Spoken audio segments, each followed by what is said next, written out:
Good morning mga kasari-sari, kamusta po kayo? Kamusta po ang inyong negosyo, ang inyong tindahan?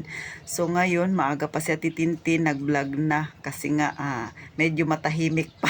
Mamaya magulo na yung kalsada dito sa amin, maingay na. Baka hindi tayo magkaintindihan. So kung may maingay man kayong maririnig mga kasari, hayaan nyo na. Magbibigay si Ate Tintin ng tips, kapaki-pakinabang ito. Paano nga ba magpresyo si Ate Tintin mga kasari?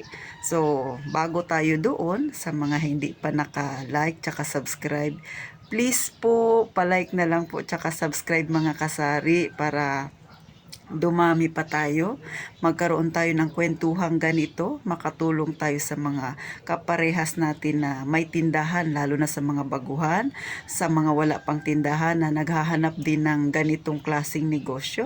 Kung ito yung naisip ninyo, sana makapagbigay ng kaunting idea sa inyo, makatulong ako mga kasari. At saka syempre, gusto natin lahat ng may mga negosyo, kahit hindi yan sari-sari store, pero syempre yung mga ganitong topic nakakatulong para umangat tayo. Sana sabay-sabay tayong mga kasari. Isang hakbang pasulong.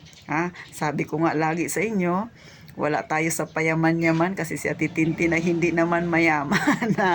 Dito lang muna tayo sa tunay nating nabuhay, sa pangmasa nating buhay. Siyempre may mga pangarap tayo pero isang hakbang lang Hindi tayo sa biglang hakbang kasi baka tayo ay ma-scam So mga kasari, si Ate Tintin, paano nga ba magpresyo?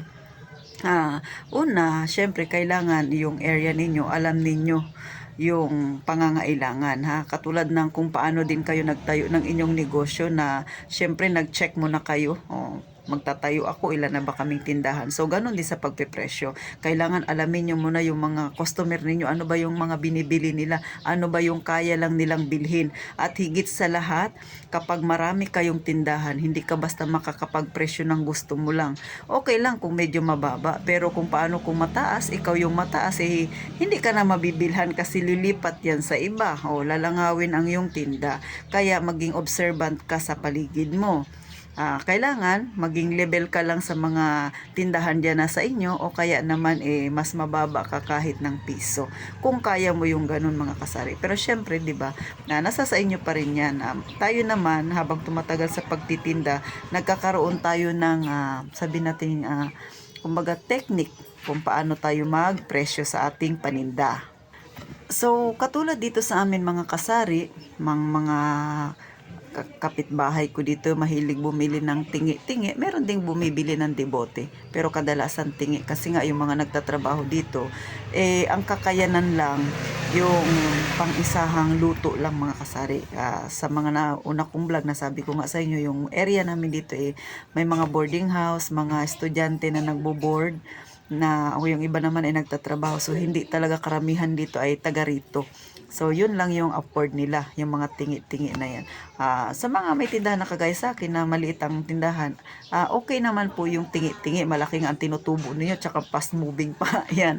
Pero syempre, mas maganda sana kung debote, di ba mga kasari? Pero wala tayong magagawa, yun lang yung kakayahan nila. So, ako, pag nagpe-presyo ako,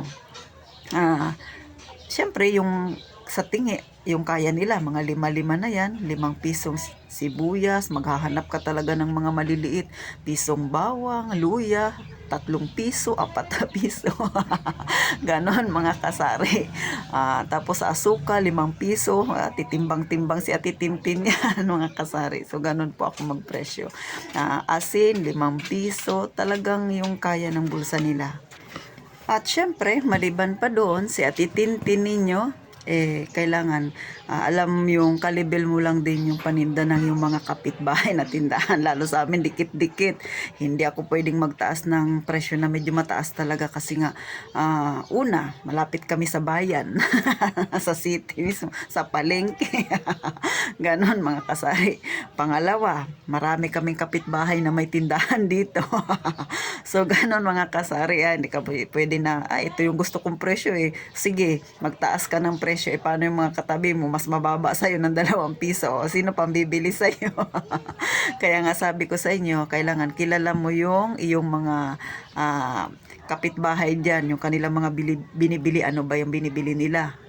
huli mo yung kiliti nila para syempre magkabenta ka. Hindi basta na gusto ko lang ganito basta mataas yung presyo ko. Mga kasari, sinisigurado ko sa inyo pag ganyan ang mindset ninyo, lalangawin ang tindahan ninyo. So ganon mga kasari, kailangan alam ninyo yung paligid ninyo, yung mga kaya nilang bilhin, at saka syempre level lang tayo. Minsan okay lang naman na minsan mataas ka ng piso, pero wag naman sa lahat ng paninda. Kasi nga katulad sa amin dito, sabi ko nga na-experience ko yung matatanungin ka bakit sa iyo mababa, bakit sa kabila mataas, tapos minsan bakit sa iyo mataas, bakit sa kabila mababa. Normal na yan na naririnig ng isang may tindahan na kagaya ko, kasi nga ganun talaga si customer, naghahanap yan ng mas mura, di ba mga kasari? So minsan tendency niyan magtatanong pa yan, hindi yan bibili. Pagpunta ng tindahan mo, magkano yung kamatis mo, kunwari ganun, tapos sasabihin mo yung presyo.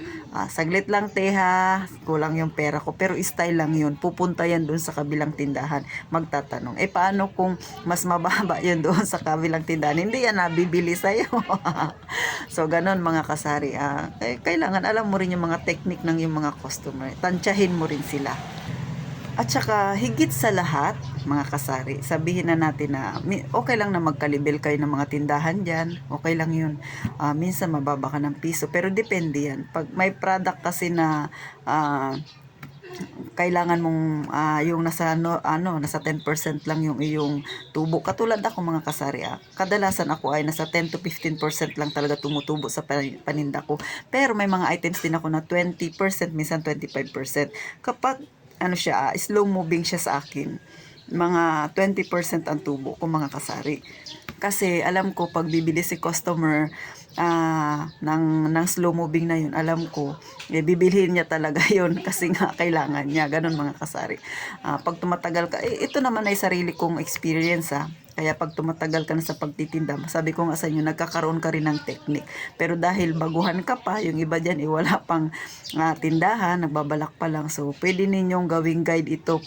Pwede ninyong gawing, dito muna kayo kumuha ng kaunting kaalaman. Pagka tumatagal-tagal na kayo sa pagtitinda, syempre may sarili na kayong technique, may kanya-kanya na kayong style o pamamaraan na kung paano patakbuhin ang tindahan. So, paano mga kasari? Sana nakakuha kayo ng style ni Ate Tintin, Basta wag kalimutan, wag masyadong maging mataas, lalo na kung marami kayong tindahan dyan, mag-level lang tayo.